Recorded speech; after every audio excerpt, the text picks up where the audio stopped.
Sehatra ny fitanterana manokana indray kosa ary dia maro ireo seha-pitanterana mifamezivezy ao amin'ny renivohitra Betsimisaraka ao Toamasina zany ny Tinambara ny 570 isanjaton'ireo bajaj mivezivezy ary mitatitra olona ao amin'izay tanàna izay dia tsy manara-dalàna avokoa. Misy ny Antsoavo izay tanterahany talen'ny fitanterana eo anivon'ny commune Toamasina. Raha ny fitanterana aloha zany eto an-tampon-tanànan'ny Toamasina dia somary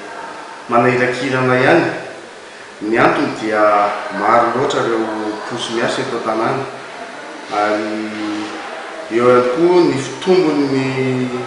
tricycle motorisé izay lasa somary azo lazaina hoe phénomène ankehitriny zany na dia eo ary ny suspension nataon'ny ministère ny suspendre ny licence ho an'ireo tuk-tuk ireo dia mitombo be ny isany ankehitriny miasa eto an-tanàna. Ary ireo fitombony zay dia noho ny antony tsy ara-dalàna zany hoe tsy manana taratasy fahazon-dohalana riasa koa ireo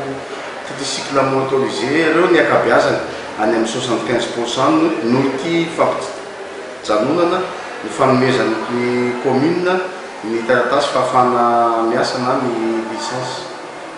Dia eo ihany koa ny taxi be izay mbola tsy manara-dalàna ihany koa satria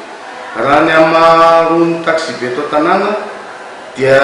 angamba ataoko hoe zato isanjato tsy manana licence intsony satria tsy nanavao ny licence izay apela-tanana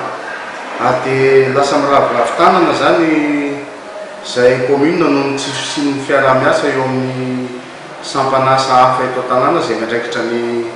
fifamoivoizana amin'ny ankapobeny.